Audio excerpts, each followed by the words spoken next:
Welcome to Sew with Siska.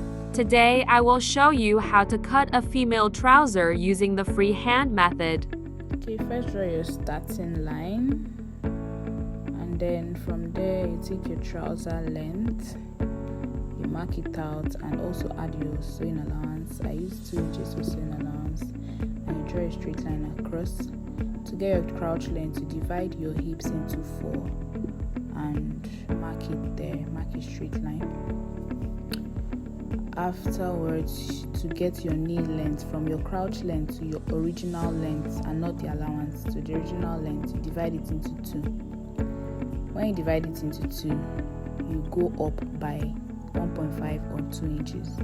I usually use 2 inches, so that's what I did here. You go up by 2 inches, and then you measure it so that you can draw a straight line across.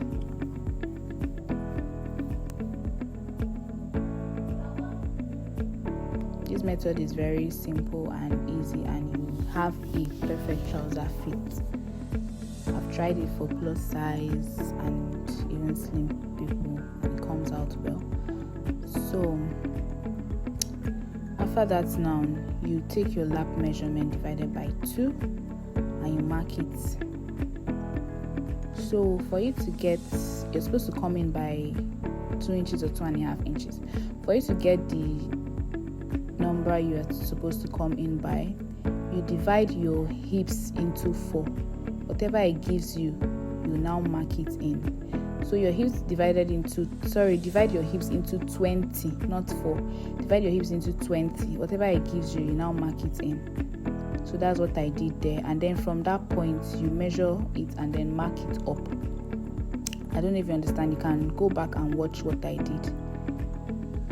And then you draw your straight line. So at that part now, you go up by 2 inches. That's from your crouch length. You go up by 2 inches, and at that point I marked 0.25 inches. So from here now, I draw a curve to meet that 0.25 inches, and then meet the straight line I drew before. If you don't understand, please go back and watch what I just explained. So that's just how you draw that curve there. You go up by 2 inches from the crouch, and at that point you mark 0.25.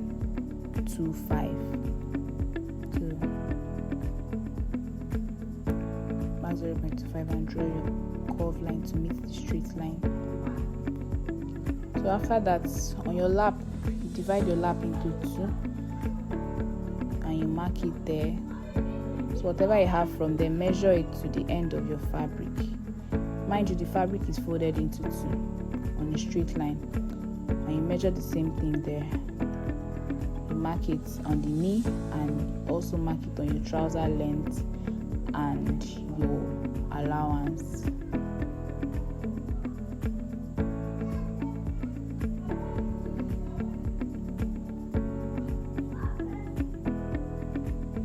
So after that, you determine how wide you want your trouser to be. If you want it to be big, or if you want it to be fitted, you just take the measurement around your knee and your ankle, and then you divide it into 4.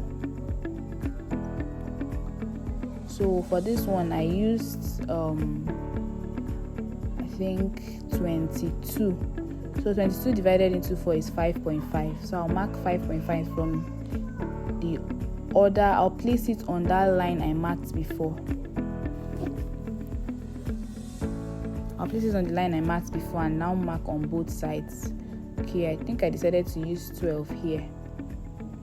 So I decided to use 12, so I marked it 6 on both sides, 6 inches on both sides. So that was the essence of dividing our lap into 2 so that we can get the midpoint of the trouser. So what I marked there, I also marked the same thing down because I just wanted it to be straight down. I didn't want it to be slim down or anything. So I also marked the 6 on both sides from the midpoint I had marked. Okay, so after that, I just draw my straight line from the knee to the ankle, draw a straight line.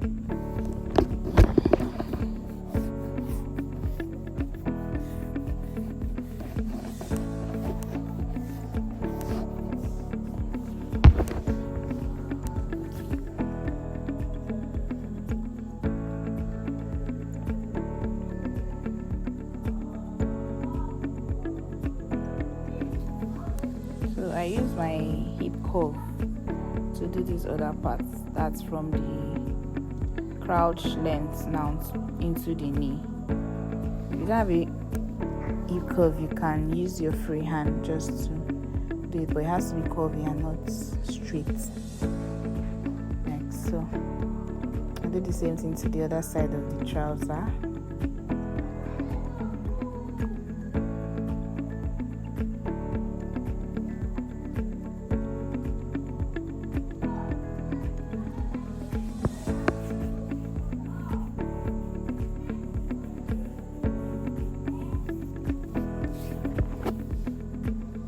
Then you go up to the waistline. Now you take your waist measurement divided by 4 and you mark it, and you add 1 inch for seam allowance. This trouser pattern doesn't have a lot of allowance, so you just add 1 inch on the waist for the seam allowance. And then you link it up to the hip line. You can decide to go up from that crouch length by 2, so that you don't have a sharp edge around your hips. Just blend it in.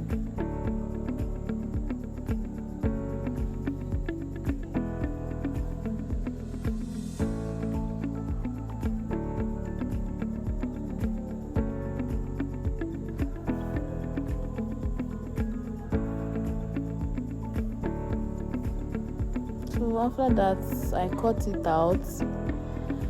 Oh, I didn't know it wasn't recording. So now this is the back I'm trying to cut. So you have to extend those lines.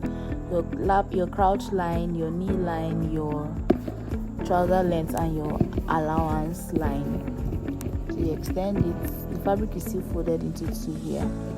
So at that crouch line, I measure 3 inches. And then on the waist, I go up by 2 inches and then draw a slant line to meet the front trouser, just like so. So from here now, our waist divided by 4. Okay, it was too big, so I had to cut it out here. So from there, our waist divided by 4. So from here, our waist divided by 4, 36, and then I'll mark 18 on the back waist, and I'll add 1 inch for sewing allowance and 1 inch for that. So I'm taking it again. Our waist divided by 4 is 9. So 9 here, and then we add another 9 inches. That will give us 18 inches.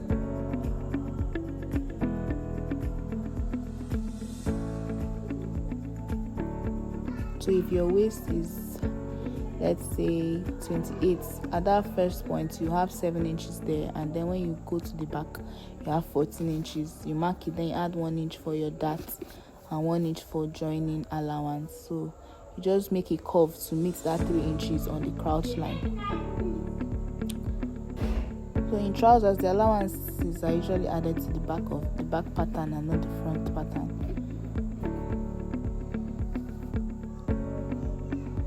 After this, you measure 2 inches on your knee and 2 inches on your ankle at the trouser length and the allowance, and you draw the lines.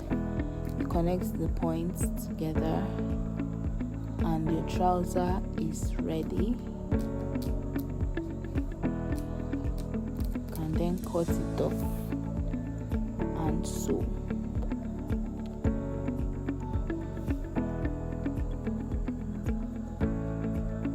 If you don't have all these rulers, you can use your free hand, but make sure it's accurate so that you don't make mistakes.